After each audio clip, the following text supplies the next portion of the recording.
Okay பிள்ளை. அப்ப இதனால படிதல்னால என்ன செய்யப்படுது? நில உருவங்கள் உருவாக்கப்படுது. அப்ப கடல் அலையினால அரித்தல் செயற்பாடுனால நில உருவங்கள் வருது. அதே மாதிரி படிதல்னாலையும் நில உருவங்கள் என்ன செய்யப்படுது அப்படின்னா தோற்றுவிக்கப்படுது. ரைட். அடுத்து நாங்க பார்க்க போறது பிள்ளைகள், ரைட், தரைகீழ் நீரினுடைய செயற்பாடு. தரைகீழ் நீரினுடைய செயற்பாடுனால சுண்ணாக்கல் பிரதேசத்துல, காஸ்ட் பிரதேசம் இருக்கா இல்லையா, சுண்ணாம்புக்கல் பிரதேசம் வடக்குல, ரைட், அந்த சுண்ணாம்புக்கல் பிரதேசத்துல எப்படியான நில உருவங்கள் உருவாக்கப்படுது அப்படிங்கிற பார்ப்போம். இது ரொம்ப ஈஸி பிள்ளைகள், இதுல ஒண்ணுமே கிடையாது. இதுல முதலாக நாங்க பார்க்குறோம் தரைகீழ் நீர். ரைட். அப்ப என்ன செய்யுது அப்படின்னா, ரைட், மேல இருக்கக்கூடிய நீர் தரைகீழ் நீராக மாறும்போது இப்படிதான். ரைட், இது நில மேற்பரப்புன்னு வச்சுக்குவோம். ரைட், இங்கே தான் தண்ணிலாம் ஓடிக்கிட்டு இருக்கு. ரைட், தண்ணி ஓடிக்கிட்டு இருக்கத இப்போ தரைகீழ் நீரா மாற போறார். அப்ப இந்த இடத்துல என்ன நடக்குதுன்னா, ஒரு சிறிய துளை ஏற்பட்டு தண்ணி என்ன செய்யறாரு? உள்ளுக்குள்ள போக ஆரம்பிக்கிறார். சிறிய துளைங்கணிக்கல ஏற்பட்டு என்ன செய்யறாரு? தண்ணி உள்ளுக்குள்ள போக ஆரம்பிக்கிறார். ரைட். அப்ப மூட்டு ஏதாவது வெடிப்பு இருக்கும் நினைக்கல, ஏதாவது மூட்டு ஏதாவது பிளவு இருக்கலாம். அது வெளியா போறதை நாங்க என்னன்னு சொல்லுவோம்னா புனட்பள்ளம்னு சொல்லுவோம். ஒரு பாருங்க படம் ஒன்று இருக்கு. ரைட். இந்த மாதிரி என்ன செய்வார் அப்படின்னு சொல்லி சொன்னா உள்ளுக்குள்ள போக ஆரம்பிப்பார். ரைட், புனட்பள்ளம். ரைட், உள்ளுக்குள்ள போறார். அப்ப இந்த இடத்த நாங்க சொல்லுவோம் புனட்பள்ளம். எங்க? தரையில் நீரின்ற செயற்பாடு சுண்ணம் காஸ்ட் பிரதேசம் அல்லது சுண்ணாம்புக்கல் பிரதேசம் சொல்லுவோம். ரைட், புனட்பள்ளம். இந்த புனட்பள்ளங்களை விட சில சந்தர்ப்பத்தில் இந்த புனட்பள்ளங்களை நாங்க இன்னொரு பேர் சொல்றாங்க. இதுக்கு என்னன்னா, ரைட், விழுங்கு துளைன்னு சொல்றாங்க. விழுங்கு துளை. ரைட், விழுங்கு துளைன்னு சொல்றாங்க. புனட்பள்ளம் அல்லது விழுங்கு துளை அப்படின்னு இதை சொல்றாங்க. ரைட். இந்த விழுங்கு துளையை விட இன்னும் இந்த இடம் பெருசா இருந்தா, முதலாவது உருவானுச்சா இல்லையாவோ, ரைட், புனட்பள்ளம். புனட்பள்ளத்தை விட இன்னும் பெருசா இருந்துச்சுன்னா அதை உவாலாஸ்னு சொல்லுவோம். இந்த பாருங்க, ரெண்டாவதா இருக்கு உவாலாஸ் அப்படின்னு சொல்லுவோம். உவாலாஸ் அப்படின்னு சொல்லுவோம். சரியா? இந்த உவாலாஸை விட இன்னும் பெருசா இருந்தா அதை நாங்க போல்ஜே அப்படின்னு சொல்லுவோம். எப்படி? புனட்பள்ளம் வெடிப்பு அல்லது மூட்டு இருந்தா மேல இருக்க தண்ணி அப்படியே உள்ளுக்குள்ள உடஞ்சிக்கிட்டு தரையில் நீரா போக ஆரம்பிப்பார். அந்த போற இடத்த ஸ்டார்டிங் போய் அந்த நாங்க புனல் மாதிரி இருக்கும், அதை நாங்க புனட்பள்ளம்னு சொல்லுவோம். அதை விட பெருசா இருந்தா அது உவாலாஸ். உவாலாஸை விட பெருசா இருந்தா அதை போல்ஜேன்னு சொல்லுவோம். உவாலாஸை விட பெருசா இருந்தா நாங்க என்னன்னு சொல்லுவோம்? போல்ஜேன்னு சொல்லுவோம். ஓகேவா? மூன்று நில உருவம். அடுத்து அரித்தல். ரைட். அடுத்து பார்ப்போம் லாபிஸ் அப்படிங்கிறது என்னன்னா, இலகுவில் கரைக்க முடியாத வன்மையான பாறைகளும் சுண்ணாம்பு பிரதேசத்தில் உள்ளன. அந்த வன்மையான பாறைகள் அயற்புற மென்மையான பாறைகள் அரிப்பட்டு போக எஞ்சிய துண்டுகளாக நிற்கும். ரைட். லாபிஸ்ங்கிறது என்னது? மென்பாறை. இவங்கெல்லாம் அரிக்கப்படும். சுண்ணாம்புங்கிறது மென்பாறை. மென்பாறைலாம் அரிக்கப்பட்டாலும் சுண்ணாம்பு பிரதேசம் சில வேலைகள்ல என்ன இருக்கும்? வன்பாறைகள் இருக்கும். அந்த வன்பாறைகள் புடைச்சி நின்றா அதை நாங்க லாபிஸ்னு சொல்லுவோம். நான் என்னன்னு சொல்லுவோம்? லாபிஸ் அப்படின்னு சொல்லி சொல்லுவோம். அப்ப இது சுண்ணாம்பு பிரதேசம் அல்லது தரைகீழ் நீர் செயற்பாடுனால பூமியுண்ட வெளிப்புறத்திலேயோ அல்லது உட்புறத்திலேயோ உருவாக்கப்படுகின்ற மேக்சிமம் புவியினுடைய மேற்பரப்பு தான், புவியோட்டு பகுதி தான் அது. ரைட். அதுல உருவாக்கப்படுகின்ற நில உருவங்களாக நாங்க சொல்லுவோம். அப்ப இதுதான் புறவிசை காரணமாக பூமியினுடைய மேற்பரப்பில் உருவாக்கப்படுகின்ற நில உருவங்களாக நாங்க என்ன செய்வோம் அப்படின்னு சொல்லி சொன்னால் நாங்க சொல்லுவோம் பிள்ளை. ரைட். புவியினுடைய மேற்பரப்புல உருவாக்கப்படுகின்ற நில உருவங்கள். ரைட். இது உங்களோட டியூட், ஃபைனல் செமினார் டியூட். இதுல பாத்தீங்கன்னா உங்களுக்கு தெரியும். ரைட். நதி வெளியுறவியல் செயற்பாடு பார்த்தாச்சு. பனிக்கட்டி ஆற்றினுடைய செயற்பாடு பார்த்திருக்கோம். தகட்டோட்டு பார்த்திருக்கோம். வரலாற்று புவியியல் ஆரம்பத்தினுடைய செயற்பாடுகள். அடுத்து அளவியல் பார்ப்போம் நாங்க. கரையோர புவி வெளியுறவியல், பாலைவன புவி வெளியுறவியல் பார்த்து முடிச்சிருக்கோம். ரைட். மேக்சிமம் எல்லா. அடுத்து சுண்ணாம்புக்கல் பிரதேசம். ரைட். சுண்ணக்கல் புவி வெளியுறவியல் இப்ப லாஸ்டா பார்த்தது. ரைட். தரைகீழ் நீரினுடைய செயற்பாடு. ரைட். இது எல்லாம் பிள்ளைகள் மேக்சிமம் எல்லா டாபிக்கும் பார்த்தாச்சு. இன்னும் 2-3 டாபிக்ஸ் தான் என்ன செய்யுது அப்படின்னு சொல்லி சொன்னா இருக்கு. ரைட். இதுல நாங்க அடுத்து பார்க்க போறது சாய்வு நில புவி வெளியுறவியல் பார்க்க போறோம். சாய்வு நில புவி வெளியுறவியல் நாங்க என்ன செய்ய போறோம் அப்படின்னு சொல்லி சொன்னா நாங்க பார்க்க போறோம். ரைட். அப்ப புறவிசை செயற்பாடுகள் பூமியினுடைய மேல் பகுதியில பல்வேறு விதமான மாற்றங்களை என்ன செய்யுது அப்படின்னு சொல்லி சொன்னா ஏற்படுத்துது. ரைட். புதிய நில உருவங்களை உருவாக்குது. அதே சந்தர்ப்பத்தில் இருக்கக்கூடிய நில உருவங்களை மாற்றி அமைக்கக்கூடிய செயற்பாடுகளும் என்ன செய்யுது அப்படின்னா செய்யுது. ரைட். இது ரொம்ப முக்கியமான. ரைட். அடுத்து நாங்க பார்க்க போறது பிள்ளைகள் திணிவசைவு. திணிவசைவு அப்படிங்கிறது மாசு. அந்த மலை சரிவுகள்லாம் இருக்கா இல்லையா, அந்த மலை சரிஞ்சு விழுறது மண் சரிவு மாதிரி திணிவசைவு. ரைட். மண் சரிவு அதுன்ற ஒரு வகை தான். மேலேருந்து என்ன சரிஞ்சு விழுறதை நாங்கள் சொல்லுவோம் திணிவசைவு அப்படின்னு சொல்லி சொல்லுவோம். ரைட். புவியினுடைய திணிவசை என்பது நிலச்சரிவு தொடர்பானதாக, நிலச்சரிவு தொடர்பான விஷயம். ரைட். இந்த நிலச்சரிவு எப்படி நடக்குது அப்படிங்கிறது தெரியும். உயர்வான பிரதேசத்துல இருந்து தாழ்வான பிரத்துக்கு மேலே இருக்கக்கூடிய பொருட்கள் என்ன செய்யும்? அப்படியே சரிஞ்சுக்கிட்டு வந்தா அதை நாங்கள் நிலச்சரிவு அப்படின்னு சொல்லி சொல்லுவோம். ரைட். நிலச்சரிவு பார்த்தீங்கன்னா திடீரென ஒரு நீர் ஊற்று தென்பட்டா, அதே மாதிரி சேற்று நிலக்கு வழிந்தோடல், இப்படி இந்த செயற்பாடுகள்னால இது என்ன செய்யும், உருவாகும். இதை நீங்கள் வாட்சிங்கன்னா உங்களுக்கு விளங்கும். ரைட். அடுத்து நிலச்சரிவு ஏற்படக்கூடிய பிரதேசங்கள் பார்த்தீங்கன்னா சாய்வான பகுதிகளாக இருக்கும், மலைப்பகுதிகளாக இருக்கும். அங்கே தான் இருக்கும். சமவெளி பிரதேசத்தில் இது ஏற்படலாம். அப்போ மலையான பிரதேசம், சாய்வான பிரதேசங்களில் இது அதிகமாக ஏற்படும். நிலச்சரிவினுடைய வகைகளை பார்த்தீங்கன்னா பிள்ளைகள், நில வழுக்குகை, நிலம் வந்து இழுத்துக்கிட்டு போகிறது ஒன்று. அடுத்து சரிந்து விழுறது, மூன்றாவது வழுக்குதல், நாலாவது உருண்டுகிட்டு போகிறது, ஐந்தாவது சேறு வழிதல், சேறு வலிஞ்சுக்கிட்டு போகிறது. ரைட். இப்படி 5 வகைகள் இருக்கு. எதுல? நிலச்சரிவின் வகை. நம்ம சும்மா எல்லாத்தையும் மண் சரிவுன்னு சொல்லிடுவோம். இதுக்குள்ளால 5 வகைகள் இருக்கு. ரைட். இதில் படத்தை பார்த்தீங்கன்னா உங்களுக்கு விளங்கும். முதலாவது நில வழுக்கை. நிலம் என்ன செய்யறது? அப்படியே வழுக்கிட்டு வரும். இருக்கக்கூடிய மரம் எல்லாத்தையும் அப்படியே அப்படியே தேய்ச்சிக்கிட்டே ஃபுல்லாக போயிடுவார். நில வழுக்கை. சரிந்து விழுறது அப்படிங்கிறது என்னது? மேலேருந்து பார்த்தீங்கன்னா அப்படியே சரிஞ்சு விழும். நாங்கள் மேக்சிமம் பார்க்குறது சரிஞ்சு விழும், மண் சரிவு. சரிஞ்சு அப்படியே கீழே விழுது, சரிந்து விழ. அடுத்து பார்த்தீங்கன்னா வழுக்குதல். கொஞ்சம் ஒவ்வொரு கேட்டகரியாக என்ன செய்யும், கொஞ்சம் கொஞ்சமாக என்ன செய்யும், வலிக்கிட்டு வருவார். வழுக்குதல் இருக்குமா, நம்ம தரையில் வலிக்கிட்டு போகிற மாதிரி இருக்குமா இல்லையா? வலிக்கிட்டு என்ன செய்யறது, அப்படியே வருவார், கொஞ்சம் கொஞ்சமாக வருவார். ரைட்.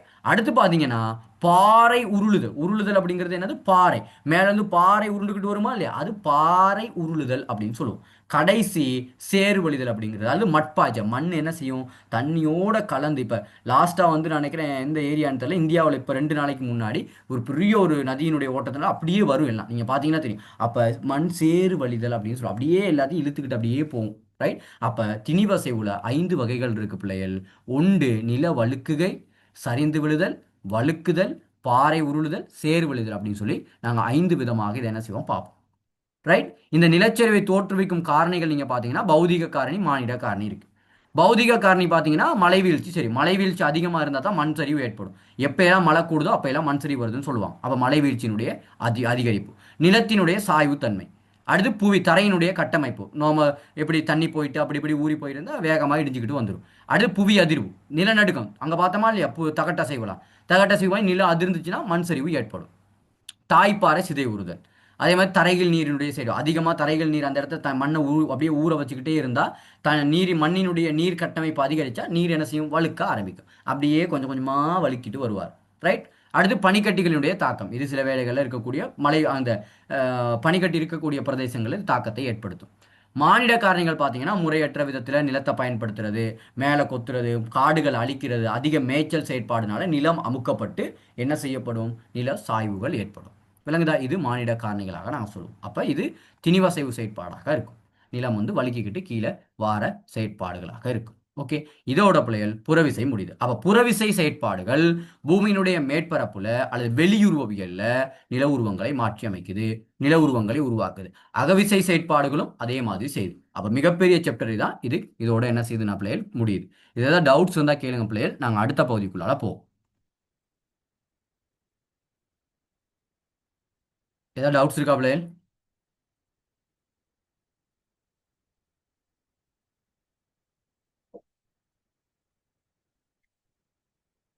அஸ்னா கிளியரா?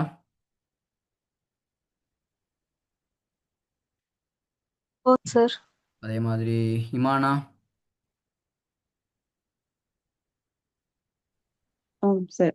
சுதர்ஷனி, ஆம் சார். அசாதீன், ஓம் சார், கிளியர். பிரெயில் இந்த ஜியோமோஃபாலஜி வந்து உங்களுக்கு விளங்குதா அப்படிங்கிறது பகுதி விளங்குறதை தாண்டி இந்த பாட விளங்குதா, அட்வான்ஸ் ஹியூமன் ஃபிசிக்கல் ஜியோகிராஃபி வந்து விளங்குதா அப்படிங்கிறதையும் பார்த்துக்கோங்க. ஏன்னா இதுக்குள்ளே இருக்க மேஜர் பார்ட் வந்து இந்த ஜியோமோஃபாலஜி பார்ட் தான். ரைட். அதான் இப்போ நாங்கள் மேக்ஸிமம் அது இந்த கிட்டத்தட்ட 3 கிளாஸ் எடுத்துட்டு ஆரம்பத்து அறிமுகம், அதுக்கப்புறம் 2 கிளாஸ் வந்து இந்த ஜியோமோஃபாலஜிக்கு ஃபுல்லாக வந்து எடுத்திருக்கு. ஏன் அப்படின்னா இதுக்குள்ள இருந்து 2 கேள்வி வருது பிள்ளைகள். ரைட். அப்போ அகவிசை சார்ந்த கேள்விகள் வருது, புறவிசை சார்ந்த கேள்விகள் வருது, புவி வெளியுறவியல்னு அப்படியே ரெண்டையும் சேர்த்தும் கேள்விகள் வருது. அப்போ ரெடியா இருங்க. சில சந்தர்ப்பங்களில் கடல் அலை தனியாக கேட்டிருக்காங்க, பனிக்கட்டி தனியாகவும் கேட்டிருக்காங்க கேள்விகள். ரொம்ப கவனமாக இருக்கணும். இந்த பகுதி ரொம்ப முக்கியமானது. நான் அப்படியே நோட்ஸ், அவ்வளோ நோட்ஸே அப்படியே போடுறேன் பிள்ளைகள். நான் இன்னொரு இந்த சில நோட்ஸ் நான் இப்போ காட்டினது கூட என்அவுட் நோட்ஸ் கூட நான் வெளியிலேருந்து எடுத்தது. ஏன்னா தியரி பார்ட் வந்து உங்களுக்கு நிறைய தேவைப்படும் அப்படிங்கிறதுனால அப்படியே உங்களுக்கு ஷேர் பண்ணுறேன். நீங்கள் அதுகளில் இருக்கிறதுக்கெல்லாம் வாசிங்க. ஏதாவது விளங்கலை அப்படின்னா நீங்கள் என்கிட்ட கேளுங்க, நான் அதை அப்போ விளங்கப்படுத்தி விடுறேன் உங்களுக்கு. ரைட். இப்போ நாங்கள் பார்க்க போகிற பகுதி பிள்ளைகள் அடுத்து காலநிலை பகுதி பார்க்க போகிறோம். ரைட். அடுத்து முக்கியமான ஒரு பெரிய சாப்டர். ரைட். வேணா ஒரு இப்போ 38 பிள்ளைகள் 2 நிமிஷம் பிரேக் தரேன், கண்டினியூஸாக படிக்க இயலாது. 2 நிமிஷம் தண்ணி எதுவும் குடிக்கிறேன்னா குடிச்சுக்கோங்க. அடுத்து 2 நிமிஷத்துக்கு அடுத்து 9:40க்கு நாங்கள் காலநிலை ஸ்டார்ட் பண்ணோம். அது ஒரு பெரிய பகுதி, அநேகமாக அரை முடிச்சிடலாம்னு நினைக்கிறேன். பார்ப்போம்.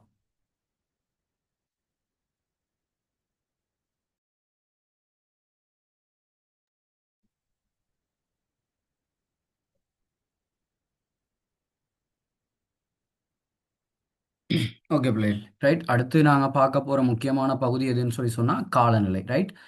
உங்களோட செமினார் டியூட்லைன் பிள்ளைகள் இதுக்கு அதிக முக்கியத்துவம் கொடுக்கப்பட்டிருக்கு. காலநிலை பகுதிக்கும் உயிரின புவியியல் சூழலியல் புவியியலுக்கும் அதிக முக்கியத்துவம் கொடுக்கப்பட்டிருக்கு. ஏன்னா இது ஒரு பெரிய பகுதி. எல்லாத்தையும் படிப்பிக்க இயலுமான்னு தெரியல. சில முக்கியமான விஷயங்களை நான் உங்களுக்கு சொல்லித்தரேன். மேக்ஸிமம் எல்லாத்தையும் கவர் பண்ணுவோம். சில விஷயங்கள் நான் எது எது நீங்கள் படிக்கணும்னு சொல்கிறேன், அதுக்கெல்லாம் நீங்கள் படிங்க. இந்த பகுதியிலிருந்து எல்லா பகுதிகளிலிருந்து கட்டாயம் ஒவ்வொரு கேள்விகள் வருது. காலநிலைக்குள்ளேருந்தும் ஒரு கேள்வி வருது. எல்லா பகுதிகளிலிருந்து கேள்விகள் வருது பிள்ளைகள். நாங்கள் இதை மட்டும்தான் படிச்சுட்டு போய் செய்ய முடியும் அப்படிங்கிறது கிடையாது. அறிமுகத்திலிருந்து கேள்விகள் வருது. அதே மாதிரி அகவிசை, புறவிசை, புவிவெளி உயிரியல் வருது, காலநிலையம் வருது, உயிரின புவியியல்லையும் வருது, ரைட். இந்த 4 பகுதிகளிலிருந்தும் அடிக்கடி எல்லா எக்ஸாம் பேப்பர்லையும் கேள்விகள் இருக்குது, ரைட். இப்போ நாங்கள் பகுதிக்குள்ளால வருவோம். ரைட். காலநிலைக்கு போகிறதுக்கு முன்னாடி பிள்ளைகள் வானிலைனா என்ன, காலநிலைனா என்ன அப்படிங்கிறத பார்ப்போம். வானிலை அப்படிங்கிறது என்னன்னா, ஒரு குறிப்பிட்ட ஒரு பிரதேசத்தில் குறுகிய காலத்தில், அதாவது 24 மணித்தியாலத்தில் வளிமண்டலத்தில் ஏற்படுகின்ற மாற்றங்களை நாங்கள் வானிலை அப்படின்னு சொல்லுவோம். நியூஸ்ல எல்லாம் வானிலை அறிக்கை, ரைட். அதே டிவிலெலாம் வானிலை செய்திகள் அப்படின்னு தான் சொல்லுவாங்க. காலநிலை செய்திகள்னு சொல்ல மாட்டாங்க. ஏன்னா குறுகிய காலத்தில் வளிமண்டலத்தில் ஏற்படுகின்ற மாற்றம், அந்த குறுகிய காலம் குறித்த ஒரு பிரதேசம், குறிப்பிட்ட ஒரு பிரதேசத்தில் குறுகிய காலத்தில், அந்த குறுகிய காலம் அப்படிங்கிறது 24 மணித்தியாலம், ரைட். இந்த 24 மணித்தியாலத்துக்குள்ள அல்லது குறுகிய காலம்னு சொல்லுவோம். 24 மணித்தியாலம் நாங்கள் இதுக்காக சொல்லுவோம். குறுகிய காலத்தில் வளிமண்டலம் மேலே இருக்கா இல்லையா, அறிமுகத்தில் பார்த்தோமா இல்லையா, மாறன் மண்டலம், படைமண்டலம், இடைமண்டலம், வெப்பமண்டலம், டியூட்டில் போட்டிருக்கேன், பார்க்கலாம். ஸோ இந்த வளிமண்டலத்தில் ஏற்படுகின்ற மாற்றங்களை நாங்கள் வானிலை அப்படின்னு சொல்லுவோம். காலநிலை அப்படிங்கிறது என்னன்னா, குறிப்பிட்ட ஒரு பிரதேசத்தில் நீண்ட காலத்தில், கிட்டத்தட்ட வானிலையை காலநிலையை கணிப்பிடுறதுக்கு எங்களுக்கு 30 வருட தகவல்கள் எங்களுக்கு தேவை, தரவுகள் எங்களுக்கு தேவை. அப்போ ஒரு குறிப்பிட்ட பிரதேசத்தில் நீண்ட காலத்தில் வளிமண்டலத்தில் ஏற்படுகின்ற மாற்றங்களை நாங்கள் காலநிலை அப்படின்னு நாங்கள் சொல்லுவோம். குறுகிய காலத்தில் ஏற்படுகின்ற மாற்றம் வானிலை அப்படின்னு சொல்லியும், நீண்ட காலத்தில் வளிமண்டலத்தில் ஏற்படுகின்ற மாற்றம் காலநிலை அப்படின்னு நாங்கள் சொல்லுவோம். இதுல வானிலை மூலகங்கள் நிறைய இருக்கு பிள்ளைகள். அதுல ரொம்ப முக்கியமானது வெப்பநிலை, மழைவீழ்ச்சி, ஈரப்பதன், அமுக்கம், காற்று, முகில்கள். இதை 6 பத்தி நாங்க என்ன செய்ய போறோம் அப்படின்னா படிக்க போறோம். எதை பத்தி? வெப்பநிலை, மழைவீழ்ச்சி, ஈரப்பதன், அமுக்கம், காற்று, முகில்கள். இந்த வானிலை மூலகங்களை பத்தி நாங்க என்ன செய்ய போறோம்? முழுமையாக படிக்க போறோம். வெப்பநிலை அப்படிங்கிறது உங்களுக்கு தெரியும், ரைட். வெப்பநிலை அப்படிங்கிறது என்னது? சூரிய வெளிச்சம்.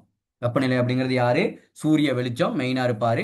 அவர் தான், சூரியன் தான் முதலாக சூரிய கதிர்வீச்சுக்கள் மூலமாக பூமிக்கு என்ன செய்யுது? எங்களுக்கு வெப்பம் கிடைக்குது, ரைட். வெப்ப பரம்பலை நாங்க பார்த்தோம்னா பிள்ளைகள், ஒன்று குத்தாக என்ன செய்யுது? வெப்பநிலை கூடி குறைஞ்சிக்கிட்டு போகுது. குத்தாக அப்படிங்கிறது நாங்கள் பூமியின் மேற்பரப்பில் கடல் மட்டத்திலிருந்து மேல் நோக்கி போ வெப்பநிலையில மாற்றம் ஏற்படும்.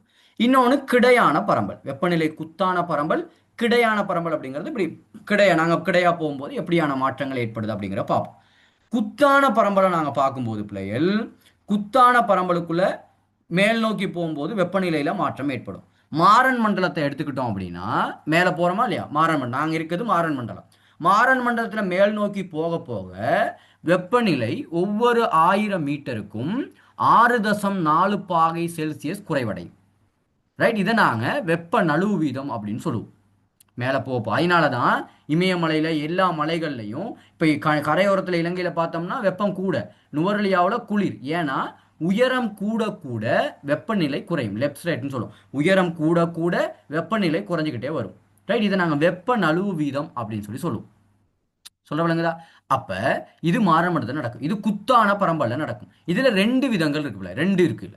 ஒன்று உலர் வெப்ப நழுவு வீதம், ஈர வெப்ப நழுவு வீதம், 2 இருக்கு. சும்மா நீங்க வெப்ப நழுவு வீதம்னு தெரிஞ்சு வச்சுக்கிட்டாலே போதுமானது, ரைட். இதுக்குள்ளால 2 இருக்கு, ரைட். உயர்மட்டம், மாறமண்டலத்துக்கு மேலே என்ன, படைமண்டலத்துக்கு மேலே நடக்கிறதும் படைமண்டலத்துக்கு கீழே நடக்கிற 2 செயற்பாடுகள் இருக்கு.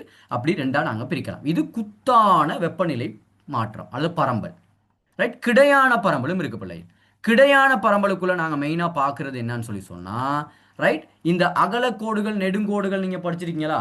ரைட். மத்திய கோடு, கடகக்கோடு, அதே மாதிரி மகரக்கோடு, ஆர்டிக் வட்டம், அந்தார்டிக் வட்டம் படிச்சிருக்கீங்களா? இதுல என்ன செய்யும் அப்படின்னா கிடைப்பரம்பல்ல மாற்றங்கள் வரும். அயனம் இது வந்து சைவர் பாகை கோடு அகலக்கோடு. ரைட். கீழே இருக்க ஒரு 23.5 பாகை கோடு மகரக்கோடு, இவர் மகரக்கோடு, இவர் மத்திய கோடு. ரைட். மேல இருக்க ஒரு 23.5 பாகையில மேல இருக்க ஒரு கடகக்கோடு. ரைட். இவர் வந்து இவர் அந்தார்டிக் வட்டம், இவர் ஆர்டிக் வட்டம். படிக்கிறோமா இல்லையா? அவ கிடைப்பரம்பல்ல மத்திய கோட்டு பகுதியில வெப்பநிலை கூட. ரைட். இங்க மகரக்கோட்டு பகுதியில அதை விட கொஞ்சம் குறைவு, முனைவு பகுதிகளை எல்லாத்த விடையும் குறைவு அப்படின்னு சொல்லி கிடையான பரம்பல் நாங்க பார்ப்போம். அப்ப வெப்பநிலையில ஒன்று குத்தான பரம்பலும் இருக்கு, கிடையான பரம்பலும் இருக்கு. ரைட். குத்தான பரம்பல், கிடையான பரம்பல். இந்த கிடையான பரம்பல் திருப்பி நாங்க வெப்ப அமுக்கங்கள் படிக்கும் போது உங்களுக்கு இன்னும் கிளியரா விளங்கும். ரைட். இது முக்கியமானது பிள்ளைகள். ரைட். அடுத்து நாங்க பார்க்கிறோம் பிள்ளைகள் வெப்பநிலை நேர்மாற வெப்பநிலையினுடைய கிடைப்பரம்பல் நாங்கள் பார்த்தது இப்போ எப்படி போனது அப்படின்னு சொல்லிட்டு அடுத்து வெப்பநிலையை அளவிடுறது உங்களுக்கு தெரியும். செல்சியஸில் அளவிடுவோம், நீங்கள் ஃபோன்லையும் பார்க்கலாம். அதே மாதிரி ஃபரனைட்லையும் அளவிடலாம் பிள்ளைகள். ரைட்.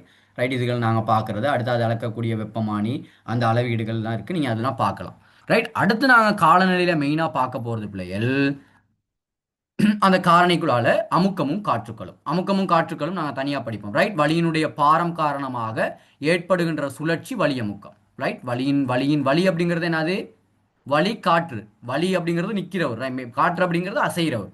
அப்போ வளியின் பாரம் காரணமாக ஏற்படுகின்ற சுழற்சி வளி அமுக்கம் எனப்படும். ரைட். அப்படின்னு சொல்லி நாங்கள் சொல்லுவோம். ரைட். இதை வந்து நாங்கள் பராமீட்டரில் அழைப்போம், மில்லி பார்களில் அழைப்போம். கார்டோகிராஃபி போன முறை இதில் படித்தாக்கள் 4 பேர் இருக்கீங்க செஞ்சீங்களான்னு தெரியல. சில வேளை இமானா போன முறை வந்திருப்பீங்க. நீங்கள் நாங்கள் படித்தோம் என்னென்னா கார்டோகிராஃபியில் வந்து வலி அமுக்க கோடுகள். ரைட். கடைசி வந்து அமுக்க கோடுகள்லாம் வரைஞ்சோம் அதில் இந்திய படத்தில். ரைட். அதில் பார்த்தீங்க அப்படின்னு சொன்னால் இது மில்லி பார்கள் நாங்கள் பார்த்தோம். ரைட். 1040 மில்லி பார், 960 மில்லி பார், இதெல்லாம் நாங்கள் பார்த்தோம். கடல் மட்டத்தினுடைய அமுக்கம் எவ்வளோனா 1013 மில்லி பார். கடல் மட்டத்திலிருந்து மேல் நோக்கி போக போக அமுக்கம் குறைவடையும். எப்படி வெப்பநிலை குறைவடைந்து கூடுதோ அதே மாதிரி அமுக்கம் என்ன செய்யும்? மேலே போக குறைஞ்சிக்கிட்டே போகும். ரைட். உதாரணம் பார்த்தோம்னா கடல் மட்டத்தில் 1013 மில்லி பார், இமயமலையினுடைய உயரத்தில் பார்த்தோம்னா எவரெஸ்ட்ல 300 மில்லி பார். அப்ப மேல் நோக்கி செல்ல செல்ல வலி அமுக்கம் என்ன செய்யும்? குறைஞ்சிக்கிட்டே போகும். அமுக்கம் குறைஞ்சிக்கிட்டே போகும், கடல் மட்டத்திலிருந்து குறைஞ்சிக்கிட்டே போகும் பிள்ளைகள். ரைட். இது நாங்க பார்க்கக்கூடியது. ரைட். அடுத்து ஈரப்பதன் அப்படிங்கிறது வளிமண்டலத்தில் இருக்க நீர் இல்லை. ரைட். வளிமண்டலத்தில் அடங்கியுள்ள நீராவியில் உள்ள ஈரப்பதன் தன்மை. வளிமண்டலம் அது இருக்கக்கூடிய அந்த நீரினுடைய தன்மை, வளிமண்டலத்தில் இருக்கக்கூடிய நீரினுடைய அந்த அளவை நாங்கள் ஈரப்பதன் அப்படின்னு சொல்லுவோம். ரைட். மேலே வளிமண்டலம் இருக்கா இல்லையா, அதில் இருக்கக்கூடிய அந்த நீரினுடைய அளவை நாங்கள் ஈரப்பதன் சொல்லுவோம். ரைட். இதுக்குள்ளால 2 இருக்கு பிள்ளைகள், தண்ணீரப்பதன் சாரீரப்பதன் அப்படின்னு சொல்லி. தண்ணீரப்பதன் அதே மாதிரி சாரீரப்பதன் அப்படின்னு சொல்லி நாங்கள் 2ஆ பிரிப்போம். இதில் சாரீரப்பதன் பேரை மட்டும் கொஞ்சம் ஞாபகம் வச்சுக்கோங்க, எங்களுக்கு இன்னொரு இடத்துல தேவைப்படும், நீரியல் வட்டம் படிக்கும்போது தேவைப்படும். ரைட். இது ஈரப்பதன்ல, அதாவது வளிமண்டலத்தில் மேலே வளிமண்டலம் அப்படிங்கிறது நாங்கள் பார்க்குறோமா இல்லையா, பூமிக்கு மேலே இருக்கு. ரைட். மேலே இருக்கு 64,000 கிலோமீட்டர் வரைக்கும் இருக்கு, மேலே பறந்து இருக்கு. ரைட். 10,000 கிலோமீட்டருக்கு மேலே இருக்கலாம் வெளிமண்டலம் அப்படின்னு சொல்லி நான் சொல்லுவேன். இந்த வளிமண்டலத்தில் இருக்கக்கூடியது பூமியின் மேற்பரப்புலேருந்து மேலே இருக்கக்கூடிய போயிட்டு படிக்கணும் பிள்ளைகள். நாங்கள் ஃபர்ஸ்ட்ல பார்த்தா அறிமுக பகுதியில் கட்கோளம், நீர்க்கோளம், வளிக்கோளம், உயிர்கோளத்தில் வளிமண்டலம்னு சொல்லி ஒரு பகுதி இருக்குது. அதில் பார்த்தீங்கன்னா உங்களுக்கு விளங்கும். அப்போ இந்த வளிக்கோளத்தினுடைய கட்டமைப்பில் நாங்கள் பார்க்கும்போது மேலே அந்த வளிமண்டலத்தில் இருக்கக்கூடிய நீரினுடைய அளவை நாங்கள் ஈரப்பதன் அப்படின்னு சொல்லி சொல்லுவோம். வளியில் நீரினுடைய அளவு வலி இருக்கா இல்லையா, காற்று, அதில் நீரினுடைய இப்போ நம்ம படும்போது மேலாம் ரொம்ப சில்லுன்னு இருக்கா இல்லையா, அது ஈரப்பதன் இருக்கா இல்லை, தண்ணி இருக்குது, அதுதான் நாங்கள் ஈரப்பதன் அப்படின்னு சொல்லி நாங்கள் சொல்கிறோம். ரைட். அடுத்து நாங்கள் பார்க்குற பிள்ளை முகில் உங்களுக்கு தெரியும். மேலே இருக்கக்கூடிய விமானத்தில் இருக்கக்கூடிய நீர் மேலே போயிட்டு ஒடுங்கி முகில்களாக உருவாகும். நாங்கள் நீரியல் வட்டம் படிக்கும்போது முகில்களை தெளிவாக படிப்போம். ரைட். எப்படி முகில்கள் உருவாகுது அப்படிங்கிறத நாங்கள் படிப்போம். ரைட். அப்போ முகில்கள், அப்போ இதெல்லாம் இந்த வானிலை மூலகங்கள் அப்படின்னு சொல்லுவோம். வெப்பநிலை, ஈரப்பதன், அதே மாதிரி காற்று, இந்த முகில்கள், இதெல்லாம் என்னன்னு சொல்லி சொன்னால் வானிலை மூலகங்கள் அப்படின்னு சொல்லி நாங்கள் சொல்லுவோம். ரைட். இதில் பார்த்தீங்கன்னா முகில்களினுடைய அந்த உயரத்துக்கு ஏற்ப நாங்கள் முகில்களை என்ன செய்யலாம் பிள்ளைகள், வகைப்படுத்தலாம். அதில் உயர் முகில் 20,000 தொடங்கி 40,000 அடிக்கு இடையில் காணப்படுற முகில்களை உயர் முகில்னு சொல்லுவோம். 7,000 தொடங்கி 20,000 அடிக்கு இடையில் இருக்கக்கூடியதை நாங்கள் நடுத்தர முகில்னு சொல்லுவோம். 2,000 அடிக்கு கீழே இருக்கக்கூடியதை கீழ்முகில் அப்படின்னு சொல்லி நாங்கள் என்ன செய்வோம்னா சொல்லுவோம். ரைட். குத்தாக வளர்ச்சியடைய கூட நிச்சயிக்கப்பட்ட உயரமற்ற 2,000-3,000 அடி வரைக்கும் இருக்கக்கூடிய திரட்சி அடைந்த முகில்கள்னு சொல்லுவோம். 2,000 தொடங்கி 30,000 அடி வரைக்கும் அந்த இடையில இருக்கக்கூடியதை திரட்சி அடைந்த முகில்கள் அப்படின்னு சொல்லி நாங்கள் சொல்லுவோம். ரைட். இது உயரத்தின் அடிப்படையில் முகில்களை வகைப்படுத்துறது. ரைட். உயர்முகில், நடுத்தர முகில், கீழ்முகில், திரட்சி அடைந்த முகில் அப்படின்னு சொல்லி நாங்கள் என்ன செய்யலாம் அப்படின்னு சொல்லி சொன்னால் வகைப்படுத்த முடியும். ரைட். அப்போ இதெல்லாம் என்னென்ன பிள்ளைகள்? வானிலை மூலகங்கள். ரைட். இப்போ வானிலை மூலகங்கள் தான் பார்க்குறோம். அடுத்து வானிலை மூலகம் பார்க்குறது படிவு வீழ்ச்சி. அடுத்து பார்க்குறது படி வீழ்ச்சி. மேலேருந்து மழை பெய்யுமா இல்லையா? மழை கிடைக்கும், சில வேளை பனிக்கட்டி வரும், ஆலங்கட்டி மழையெல்லாம் வருமா இல்லையா? இதில் எல்லாத்தையும் சேர்த்து நாங்கள் படிவு வீழ்ச்சின்னு சொல்லுவோம். ரைட். மேலே போயிட்டு முகில்கள் கீழேருந்து ஆவியாகி நீர் மேலே போயிட்டு முகில்களாக ஒடுங்கி அது ஒரு குறிப்பிட்ட கட்டத்தில் தாங்கு சக்தியை இழக்கும். ஏன்னா பிடிச்சி வச்சிருக்கேன், அவ்வளோ பாரத்தை வச்சிருக்கேல, அவள் கீழே விடுவார். கீழே வரும்போது அதை நாங்கள் சொல்லுவோம் படிவு வீழ்ச்சின்னு சொல்லுவோம். இந்த படிவு வீழ்ச்சி கிட்டத்தட்ட இங்கே 5 வகைகள் தந்திருக்காங்க. பார்த்தீங்கன்னா தெரியும். பனிப்பொழிவு. பனிப்பொழிவு இருக்குமா இல்லையா? அது படிவு வீழ்ச்சின்ற ஒரு வகை. பனித்துளிகள் வருமா இல்லையா? அதுவும் படிவு வீழ்ச்சின்ற ஒரு மழை. நாங்கள் சொல்கிற மழை, நாங்கள் பார்க்குற மழை வீழ்ச்சி இருக்குல்ல, அது படிவு வீழ்ச்சியினுடைய ஒரு வகை தான். ரைட். அடுத்து மூடு பனி, அடுத்து ஆலங்கட்டி மலை விழுமா இல்லையா? ஐஸ் கியூப், அதெல்லாம் வந்து ஆலங்கட்டி மலைக்குள்ளால பெருசாக வரக்கூடிய விஷயங்கள். ரைட். இது எல்லாம் வந்து படிவு வீழ்ச்சின்ற வகைகளாக இருக்கும். ரைட். பனிப்பொழிவு சரியா? ரைட். ஆலங்கட்டி மலைங்கிறது வேற. ரைட். இப்படியான விஷயங்கள் இதுக்குள்ளால இருக்கும். ரைட். அடுத்து நாங்கள் பார்க்குற பிள்ளைகள் மலை வீழ்ச்சியினுடைய வகை. மலை வீழ்ச்சி கிடைக்குதா இல்லையா எங்களுக்கு? இப்போ நாங்கள் பார்த்தது வானிலை மூலகங்கள். வானிலை மூலகங்களில் என்னென்ன பார்த்தோம்? ரைட். முதலாவது நாங்கள் பார்த்த வானிலை மூலகங்களுக்குள்ளால வெப்பநிலை. ரைட். இதற்கான வெப்பநிலை பார்த்தோம். அடுத்து படிவு வீழ்ச்சி, ஈரப்பதன், முகில்கள், இது எல்லாமே இதுக்குள்ளால வரக்கூடிய நாங்கள் மூலகங்களாக பார்க்குறோம். ரைட்.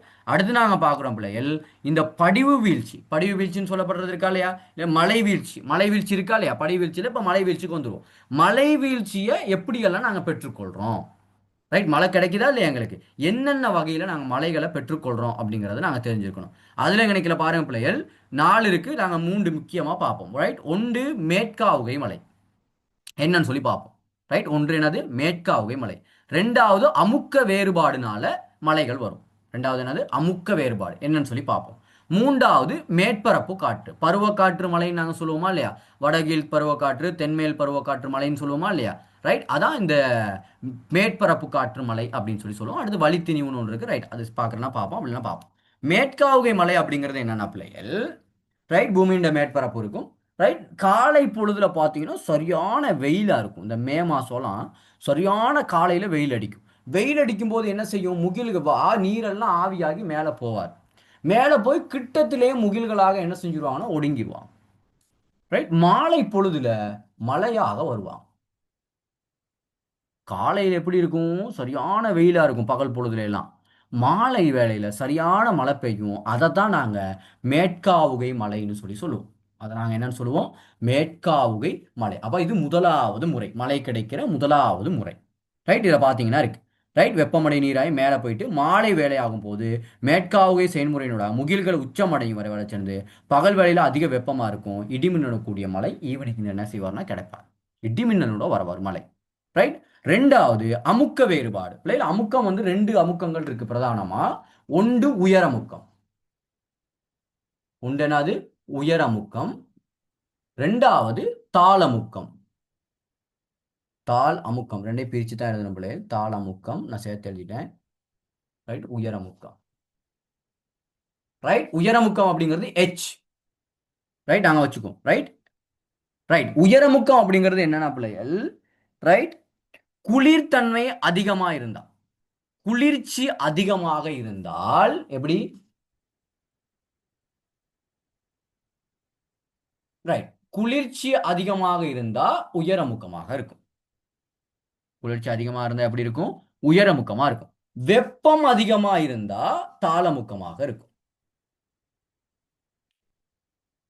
குளிர்ச்சி அதிகமாக இருந்தா என்ன இருக்கும்? உயரமுக்கம் இருக்கும். வெப்பம் அதிகமா இருந்தா என்ன செய்யும்? தாளமுக்கம் வரும். வெப்பம் அதிகமா இருக்கையில ஏன் தாளமுக்கம் வருதுன்னா, இங்க இருக்கக்கூடிய நீரெல்லாம் ஆவியாகி போயிருமா இல்லையா? நீரெல்லாம் ஆவியாகி போனா அங்க இடைவெளி வரும். இப்போ இன்னைக்கு நான் உட்காந்துருக்க இடத்துல சரியான வெயில்னு வச்சுக்கோ, இங்க இருக்கக்கூடிய நீர் துணிக்க ஈரப்பா எல்லாம் என்ன செய்யும்? ஆவியாகி போயிடுவார். அப்ப இங்க இடைவெளி வரும். இந்த இடைவெளி வரும்போது அதை நாங்க தாளமுக்கம்னு சொல்லுவோம். அதுவே பிள்ளைகள் ஒரு குளிர்ச்சியான பிரதேசத்துல நீர் துணிக்கைகள் கிட்ட கிட்ட கிட்ட கிட்ட இருப்பார். இங்க வாட்டர் மாலிக்யூல்ஸ் தான் மெயின். நீர் துணிக்கைன்னு சொல்லுவோம் இல்லையா? இந்த நீர் துணிக்கைகள் தான் மெயின். இங்க எனக்கிட்ட இப்ப சரியான சூடு, ஆகவே நீர் துணிக்கை தூர தூர இருப்பார். குளிர்ச்சியான பிரதேசத்துல நீர் துணிக்கை கிட்ட கிட்ட கிட்ட கிட்ட இருப்பான். அப்ப அங்க நாங்க உயரமுக்கம்னு சொல்லுவோம். விளங்குதா? காற்று வந்து பிள்ளைகள் உயரமுக்கத்திலிருந்து தாளமுக்கம் நோக்கி வீசும். ஏன்னா காத்து அப்படிதான் உயர்வான இடத்துல உயரம்னா உயரமான கிடையாது, உயரமுக்கம் காத்து கூட இருக்க இடத்துல இருந்து குறைவான இடத்தை நோக்கி வீசும். உயரமுக்கத்திலிருந்து தாளமுக்கம் நோக்கி என்ன செய்யும், காற்றுகள் வீச ஆரம்பிக்கும். சொல்ற விளங்குதா பிள்ளைகள்? ரைட். ஹெச் அப்படிங்கிறது என்னது, உயரமுக்கம் ஹை பிரஷர், எல் என்பது லோ பிரஷர். அப்ப உயரமுக்கத்திலிருந்து தாளமுக்கம் நோக்கி என்ன செய்யும், காற்றுகள் வீச ஆரம்பிக்கும். இதுதான் காற்றினுடைய அசைவுக்கு காரணம் பிள்ளை. காத்து அசையுதா இல்லையா, காத்து வழி வந்து அசைய ஆரம்பிக்குதா இல்லையா? ஏன் வழி வந்து அசையுது, எந்த திசையில அசையுது அப்படின்னா, எங்க ஹை ப்ரெஷர் இருக்கும், இது ஒவ்வொரு இடத்துல இப்போ என் இடத்துல இருந்து அடுத்த ரூமுக்கு சில மாறுபடலாம், சில என் வீட்டுல இருந்து அடுத்த இந்த டவுனுக்குள்ள மாறுபடலாம், அது ஒவ்வொரு இடத்துக்கு இடம் மாறுபடும். நாங்கள் மெயினாக ஒரு 2 இடங்களை வச்சுக்கிறோம். ரைட். அப்போ ஏ அப்படிங்கிற இடத்துல ஹை ப்ரெஷரும் பி அப்படிங்கிற இடத்துல லோ ப்ரெஷரும் இருந்தால் ஏயிலிருந்து பிக்கு என்ன செய்யும், காற்று நகர ஆரம்பிக்கும். அப்போ காற்று நகர ஆரம்பிக்கும் போது அங்கே மலை வீழ்ச்சிகளும் என்ன செய்யும், வர ஆரம்பிக்கும். அப்போ இது 2வது முறை. முதலாவது மேற்காவுகை மலை, 2வது அமுக்க வேறுபாடுனால என்ன செய்யும், மலை வீழ்ச்சிகள் வர கிடைக்கும். ஓகேவா? இது 2. இதனால தான் பிள்ளைகள் சூறாவளி காற்றுகள் மூலமாக எங்களுக்கு சூறாவளி மலையெல்லாம் கிடைக்குது. இப்போ வங்காள விரிகுடாவில் ஏற்பட்ட தாழ்முக்கத்தின் காரணமாக இலங்கைக்கு அதிகரித்த மலை வீழ்ச்சி கிடைக்கும் அப்படின்னு சொல்லுவாங்க. அப்போ வங்காள விரிகுடாவில் ஏன் தாளமுக்கம் வருது, வெப்பம் கூட. அப்போ வங்காள விரிகுடா தாளமுக்கம் ஏற்பட்டா தாளமுக்கத்தை நிரப்புறதுக்கு உயரமுக்கத்தை வந்து காற்று வரும். உயரமுக்கத்தை வந்து காற்று வரும்போது அங்கே சூறாவளி உருவாகும். சூறாவளிகள் உருவாகும் போது மலை வீழ்ச்சிகள் என்ன செய்யும், மையப்பகுதியிலிருந்து உருவாகி வருவார். அப்போ அங்கே மலை வீழ்ச்சிகள் என்ன செய்யும், கிடைக்க ஆரம்பிக்கும். விளங்குதா? அப்போ அமுக்க காற்றுக்கள் மூலமாக மலை வீழ்ச்சி கிடைக்கும். இது 2வது முறை. நல்லா ஞாபகம் வச்சுக்கோங்க. குளிர்ச்சி அதிகமாக இருந்தால் ஹை ப்ரெஷர், ஏன்னா நீர் துணிக்கைகள் கிட்ட கிட்ட இருக்கும். வெப்பநிலை அதிகமாக இருந்தால் லோ ப்ரெஷர். ரைட். ஏன்னா நீர் துணிக்கைகள் தூர தூர இருக்கும். High to low pressure. Right. நல்லா ஞாபகம் வச்சோம். High pressure, low pressure. Right. ஏன்னா அடுத்து நாங்கள் அதான் பார்க்க போகிறோம். ரைட். அப்போ இது அடுத்த விஷயம் பிள்ளைகள். அடுத்து வந்து மேற்பரப்பு காற்று. நாங்கள் பருவ காற்று மலைன்னு சொல்லுவோமா இல்லையா, பருவ பயிற்சி மலைன்னு சொல்லிட்டு வடகில் பருவ பயிற்சி, தென்மேல் பருவ பயிற்சின்னு சொல்லுவோமா இல்லையா, அதுதான். அது என்னன்னு சொன்ன பிள்ளைகள், கடல் பரப்பில் ஏற்படுகின்ற காற்றுக்கள் தரையோடு என்ன செய்யும், உருவாகும். தரையோடு வீசுறதுனால அது என்ன செய்யும் அப்படின்னா மலை வீழ்ச்சியை உருவாக்கும். தரைப்பரப்போடு உரசிக்கிட்டே அந்த காற்று வாரதுனால அது என்ன செய்யும் அப்படின்னா மலை வீழ்ச்சியை என்ன செய்யும், உருவாக்கிக்கிட்டே போகும். ரைட். அகல அடிப்படையில் பார்த்தீங்கன்னா இருக்கும், மத்திய கோட்டு வளையத்தினுடைய இருக்கு வெப்பமான காற்றுக்கள், அது அப்படியே என்ன செய்யும், மலை வீழ்ச்சியை என்ன செய்யும், உருவாக்கும். ரைட். இது மேற்பரப்பு காற்று அல்லது பருவ காற்றுக்கள் அப்படின்னு சொல்லி நாங்கள் என்ன செய்வோம், சொல்லுவோம். அப்போ இந்த மாதிரியான வழிகளில் பிள்ளைகள் என்ன கிடைக்கும் அப்படின்னு சொன்னால் மலை வீழ்ச்சி கிடைக்கும். ரைட். அப்போ மேற்காவுகை மலை அமுக்க காற்றுக்கள் மூலமாக மலை வீழ்ச்சி கிடைக்கிறது. அடுத்து மேற்பரப்பு காற்று அல்லது பருவ காற்றுக்கள் மூலமாக மலை வீழ்ச்சி கிடைக்கும். அப்போ உதாரணம் வந்து இலங்கைக்கு தென்மேல் பருவ பயிற்சினால தென்மேல் பருவ காற்றுக்களின் மூலமாக தென்மேல் பருவ பயிற்சி மழை கிடைக்குது. வடகியில் பருவ காற்றுக்களின் ஊடாக வடகியில் பருவ பயிற்சி கிடைக்குது. ரைட். இதுதான் விஷயம். ரைட். அடுத்து நாங்கள் பார்க்குறோம் பிள்ளைகள் காலநிலையை கட்டுப்படுத்தக்கூடிய காரணிகள். ரைட். காலநிலையை கட்டுப்படுத்தக்கூடிய காரணிகள். இப்போ மேலே பார்த்தது எல்லாமே வானிலை மூலங்கள். காலநிலைனா என்ன, உயரமுக்கமா தாளமுக்கம்னா என்ன, மலை வீழ்ச்சி எப்படி கிடைக்குது அப்படிங்கிறது பார்த்தோம். இப்போ நாங்கள் பார்க்குறது காலநிலையை எப்படி கட்டுப்படுத்துது. இப்போ எல்லா இடங்கள்லையும் ஒரே மாதிரி காலநிலை கிடையாது. இப்போ இலங்கை இந்த கரையோரத்தில் ஒரு மாதிரி இருக்குது, நுவரெலியாவில் ஒரு மாதிரி இருக்குது, இலங்கையில் ஒரு மாதிரி இருக்குது, இந்தியாவில் ஒரு மாதிரி இருக்குது, இலங்கையில் ஒரு ஆசிய கண்டத்தில் ஒரு மாதிரி இருக்குது, ஆப்பிரிக்க கண்டத்தில் ஒரு மாதிரி இருக்குது, மத்திய கோட்டு பகுதியில் ஒரு மாதிரி இருக்குது, முனைவு பகுதிகளில் ஒரு மாதிரி இருக்குது. அப்போ காலநிலை என்ன செய்யுது, இடத்துக்கிடம் பிரதேசத்துக்கு பிரதேசம் என்ன செய்யுது, வேறுபடுது. அப்போ காலநிலையை கட்டுப்படுத்தும் காரணிகள் என்னென்ன அப்படிங்கிறது பார்க்க போகிறோம். காலநிலையை கட்டுப்படுத்துகிற காரணி. அதில் முதலாவது நாங்கள் பார்க்குறோம் பிள்ளைகள் சூரிய கதிரினுடைய படுகோணம். முதலாவது நாங்கள் என்ன பார்க்குறோம், சூரிய கதிரினுடைய படுகோணம் நாங்கள் பார்க்குறோம். சூரிய கதிரினுடைய படுகோணம் அப்படிங்கிறது என்ன அப்படின்னு சொன்னால், இப்போ பூமி வந்து லேசாக சாஞ்சி தானே இருக்காரு. அப்போ பூமி லேசாக சாஞ்சி இருக்கும்போது, ரைட், பூமி தான் இப்படி தான் இருக்காரு. பூமி 23.5 பாக சாய்வுல தான் இருக்காரு. அப்போ சூரியன் டிரெக்டா எங்க படுறாரு அப்படின்னு சொன்னால் மத்திய கோட்டு பகுதி தான் உச்சம் கொடுக்குறாரு. எங்க கொடுக்குறாரு, மத்திய கோடு. அப்போ மத்திய கோட்டு பகுதி எப்போ என்ன செய்யும், வெப்பமாக இருக்கும். இப்போ டோர்ச் லைட்டும் அடிச்சோம்னா டிரெக்டாக படுற இடம் என்ன செய்யும், ரொம்ப வெளிச்சா கூறா படும். சைடில் போகிற வெளிச்சங்கள் எப்படி போகும், பிம்பம், அந்த வெளிச்சம் கம்மியாகி போகும். அப்போ இங்கிட்டலாம் படுற சூரியனுடைய வெளிச்சம் எப்படி இருக்கும், சூரியனுடைய அந்த வெப்பம் குறைவாக இருக்கும். அப்போ வெப்பநிலை என்ன செய்யும் அப்படின்னா மாறுபடும். வெப்பநிலை அப்போ என்ன செய்யும், மாறுபடும். அப்போ சூரிய படுகோணம் வெப்பநிலை என்ன செய்யுது, தீர்மானிக்குது. ரைட். இதான் பூமி அப்படின்னா இதை மத்திய கோடு வச்சுக்கும். ரைட். இதுக்கு மகரக்கோடு, இது கடகக்கோடு, இது முனைவு, இதுவும் முனைவு. அப்போ சூரியன் இங்கே தான் இருக்கார் அப்படின்னா சூரியன் மத்திய கோட்டுக்கு என்ன செய்யறாரு, டிரெக்டாக உச்சம் கொடுப்பார். சூரியன் என்ன செய்வார், பிள்ளைகள் இந்த ஸ்க்ரீனை ஜூம் பண்ணி பாருங்க, அப்போ தான் விளங்கும். ரைட். மத்திய கோட்டுக்கு என்ன செய்யறாரு, சூரியன் உச்சம் கொடுக்குறாரு. அப்போ இங்கேருந்து இங்கே கொடுக்கும்போது எப்படி இருக்கும், அவர் லைட்டாக தான் கொடுப்பார்.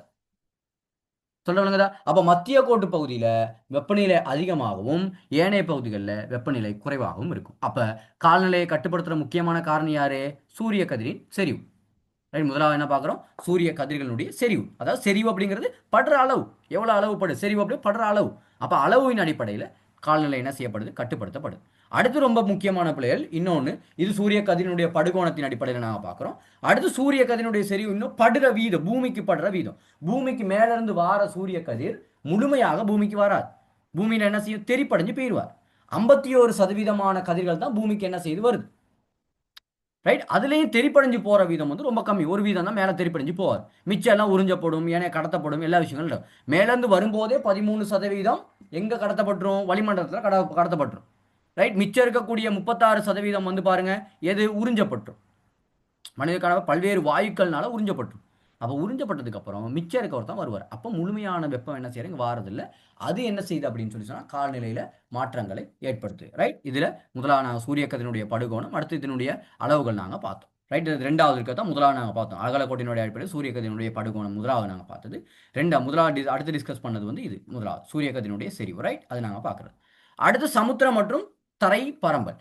சமுத்திரங்களும் தரை பரம்பலும் என்ன செய்யும் அப்படின்னு சொன்னாலே இந்த காலநிலையை வந்து தீர்மானிக்கும். சமுத்திரங்கள் அதிகமாக இருக்கும்போது அந்த இடத்துல காலநிலை டிஃப்ரெண்ட் ஆகும். தரைப்பரப்புலையும் என்ன செய்யும்? அந்த வெப்பநிலையினுடைய அளவு என்ன செய்யும் அப்படின்னா வேறுபடும். ஏன்னா தரை வந்து வேகமாக சூடாகும், நீர் வந்து வேகமாக சூடாகாது. தரை வேகமாக சூடாகி வேகமாக வெப்பத்தை கடத்தும். தரை என்ன செய்யும்? வேகமாக சூடாகி வெப்பத்தை வேகமாக கடத்தும். நீர் அப்படி கிடையாது, மெதுவாக வெப்பத்தை எடுத்து மெதுவாகத்தான் வெளியிடும். ரைட், அதனால இந்த வெப்பநிலை பூமி காலநிலையில் என்ன செய்யுது அப்படின்னு சொல்லி சொன்னால் மாற்றங்கள் ஏற்படுது. ரைட், அடுத்து நாங்கள் பார்க்குற பிள்ளைகள் சமுத்திர நீரோட்டம். அடுத்து நாங்கள் என்ன பார்க்குறது? சமுத்திர நீரோட்டம். ரெண்டு நீரோட்டங்கள் இருக்கு பிள்ளைகள். ஒன்று வெப்ப நீரோட்டம், இன்னொன்று குளிர் நீரோட்டம். ஒன்று என்னது? வெப்ப நீரோட்டம், இன்னொன்று குளிர் நீரோட்டம். ரைட், சூரியன் மத்திய கோட்டில் இருந்து பிள்ளைகள், மத்திய கோட்டு பகுதியிலிருந்து மேல் நோக்கி என்ன செய்யும் அப்படின்னா வெப்ப நீரோட்டங்கள் ஓடும். முனைவு பகுதியிலிருந்து ரைட், முனைவு பகுதியிலிருந்து மத்திய கோடு நோக்கி குளிர் நீரோட்டம் என்ன செய்யும்? வரும். அப்போ இந்த நீரோட்டங்கள் நிறைய இருக்கு. இந்த நீரோட்டங்கள் ஒன்று வெப்ப நீரோட்டம், குளிர் நீரோட்டம் பொதுவாக சொல்கிறேன். இதுக்குள்ளால நிறைய இருக்கு பிள்ளை. இந்த நீரோட்டங்கள் காலநிலை என்ன செய்யும் அப்படின்னா கட்டுப்படுத்தும். ரைட், அப்போ மத்திய கோட்டிலேருந்து வெப்ப நீரோட்டங்கள் ஓடும். முனைவு பகுதியிலிருந்து குளிர் நீரோட்டங்கள் என்ன செய்யும்? கீழ் நோக்கி வரும். அப்போ கீழ் நோக்கி வரும்போது இங்கே என்ன செய்யும்? காலநிலையில் மாற்றங்கள் ஏற்படும். ரைட், நீரோட்டங்கள் கடுமையான காலநிலை மாற்றங்களை ஏற்படுத்தும் பிள்ளைகள். ரைட், அடுத்து மலை தடைகள். காலநிலையில் அடுத்து மலை தடைகள் என்ன செய்யும் அப்படின்னா பிள்ளைகள், மலைகள் இது உள்ளூர்ல ஒரு குறிப்பிட்ட பிரதேசத்துக்குள்ள காலநிலை மாற்றத்தை ஏற்படுத்துறவர். இப்போ இலங்கை எடுத்துக்கிட்டோம்னா, இலங்கையில பாருங்க,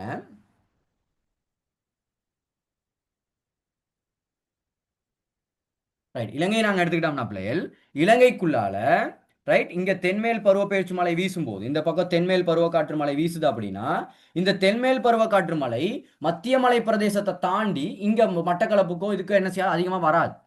ஏன் அப்படின்னா இங்க இருக்கக்கூடிய மலைகள் என்ன செஞ்சிரும்? இந்த காற்றுக்களையும் மலைகளையும் தடுத்துரும். மலை தடைகள். அப்ப காலநிலையை கட்டுப்படுத்து. அதே மாதிரி வடகீழ் பருவப்பெயர்ச்சி பார்த்தோம்னா பிரதானமா இங்கேயெல்லாம் வராது, தெற்குக்கெல்லாம் கிடைக்காது. ஏன்னா இந்த மலைகள் என்ன செஞ்சிரும்? அதை தடுத்துரும். அப்ப மலை தடைகள் இது காலநிலையை கட்டுப்படுத்தக்கூடிய அடுத்து ஒரு காரணியாக நாங்க பார்க்கிறோம். ரைட், அப்ப காலநிலையை பல்வேறு காரணிகள் என்ன செய்யுது அப்படின்னா கட்டுப்படுது. சூரிய கதிரினுடைய செறிவு, அதனுடைய பட்டு தெரிப்படைகிற வீதம். ரைட், அதே மாதிரி சூரிய கதிரினுடைய படுகோணம் அகலக்கோட்டின் அடிப்படையில் படுறது. அதே மாதிரி அடுத்து நாங்க பார்த்தது சமுத்திர நீரோட்டங்கள். அடுத்து சமுத்திரம் மற்றும் தரை திணிவு செல்வாக்கு செலுத்து, அது மலை தடைகள். இது உள்ளூர் பிரதேசத்துக்குள்ளால காலநிலை என்ன செய்யுது அப்படின்னு சொல்லி சொன்னா கட்டுப்படுத்துது. ரைட், இதெல்லாம் கட்டுப்படுத்தக்கூடிய காரணிகளாக நாங்க சொல்றோம். ஓகே பிள்ளை இது கிளியரா? பிள்ளை லிங்க் கட் ஆனால் மறுபடியும் ஜாயின் ஆகுங்க. நான் இந்த அமுக்க வளையங்களோட நான் என்ன செய்கிறேன் அப்படின்னா கிளாஸ் நான் முடிக்கிறேன். ரைட், பிள்ளை இது கிளியரா? ஓ சார். ரைட் பிள்ளைகள், இப்போ நாங்கள் பார்க்க போகிறது அமுக்க வளையங்கள். ரைட், அமுக்க காற்றுக்களும் வளையங்களும் பார்க்க போகிறோம். கையில் என்ன செய்யணும் பிள்ளைகள்? தாள் ஒன்று எடுத்துக்கோங்க. தாள் ஒன்று எடுத்துட்டு என்ன செய்யுங்க அப்படின்னு சொல்லி சொன்னால் இந்த படத்தை என்ன செய்யுங்கன்னா வரைங்க. இல்லாட்டி இந்த படம் விளங்காது. ஒவ்வொன்றா வரைஞ்சா மட்டும் செஞ்சால் மட்டும்தான் என்ன செய்யணும்? இந்த படம் வந்து விளங்கும். ரைட், முதலாவது நாங்கள் பார்க்க போகிறோம் பிள்ளைகள் உயரமுக்க தாளம். எப்படி காற்றுகளினுடைய திசைகள் மாறுது, எப்படி வந்து உயரமுக்கம் தாளமுக்கம் இந்த பூமியில வந்து மாறுது அப்படிங்கிறத பார்க்க போகிறோம். ரைட், முதலாவது பாருங்க. முதலாவது உலகத்தை வரைகிறோம் நாங்கள். ரைட், ஒரு வட்டத்தை போட்டோம். நடுவில் சைவர் பாகை கோடை வரைகிறோம். நடுவில் சைவர் பாகை கோடு. சைவர் பாகை கோடு யாரு? மத்திய கோடு. ரைட். மத்திய கோட்டினுடைய மேல 5 பாகை கீழே 5 பாகை, மேலையும் கீழையும் 5 பாகைக்கு என்ன செய்யுங்க, கோடுகளை அப்படி பிரிங்க. ரைட். என்னோட நேராக வராத பிள்ளைகள் ஒயிட் போர்டுனால. ரைட். அப்ப இந்த பகுதியில் பிள்ளைகள் இந்த பகுதியை நாங்க சொல்லுவோம். ரைட். இந்த பகுதியை நாங்க சொல்லுவோம் பிள்ளைகள் என்னன்னு சொல்லி சொன்னா ஈக்குவேட்டேரியல் லோ பிரஷர், அதாவது மத்திய தாளமுக்க வளையம், மத்திய கோட்டு தாளமுக்க வளையம்னு சொல்லுவோம். டோல்ட்ரம்ஸ் அப்படின்னு சொல்லி சொல்லுவோம். டோல்ட்ரம்ஸ் அல்லது மத்திய கோட்டு தாளமுக்க வளையம்னு சொல்லுவோம். ரைட். இங்கிலீஷ்ல இருக்கு பார்த்துக்கோங்க. ஈக்குவேட்டேரியல் லோ ப்ரெஷர் அப்படின்னு சொல்லி சொல்லுவோம். ஏன்? மத்திய கோட்டில் வெப்பநிலை கூட, ஆகவே தாளம், வெப்பநிலை கூடனா தாளமுக்கம், அப்போ தாளமுக்கம் இருக்கு முதலாவது. ரைட். இந்த பக்கத்துல இருந்து இந்த பக்கம் ரெண்டும். ரைட். இதுல இருந்து அடுத்து 30ல இருந்து 35, நல்லா பார்த்துங்க. 30ல இருந்து 35, கீழே 30ல இருந்து 35. ரைட். அடுத்ததுக்கு வாரம் ரெண்டாவது வளையம். இந்த இடத்துல 30ல இருந்து 35, மேல 30ல இருந்து 35. ரைட். இந்த இடத்துல இருக்கக்கூடிய ஒரு வளையம் இருக்கா. ரைட். இந்த இடத்துல ரெண்டு பக்கம் இருக்கான். இவர் வந்து யாரு? Low pressure, equatorial low pressure, ELP இவர். Right. Equatorial low pressure. Right. அடுத்து பாத்தீங்கன்னா பிள்ளைகள் இந்த இடத்துல subtropical high pressure. Right. Subtropical high pressure, தமிழ்ல வந்து பிள்ளைகள் ஒரு நிமிஷம் இருங்க, தமிழ்ல சொல்றேன். சப்ட்ரோபிக்கல் உப அயன உயரமுக்க வளையம், உப அயன உயரமுக்க வளையம். ரைட். சப்ட்ரோபிக்கல் ஹை பிரஷர், இவர் வந்து யாரு? ஹை பிரஷர், இவர் ஹெச்பி. கீழே யாரு? High pressure. ஏன் கீழையும் பாருங்க சப்ட்ரோபிக்கல் ஹை பிரஷர்னு இருக்கும். தமிழ்ல என்ன சொன்னேன்? உப அயன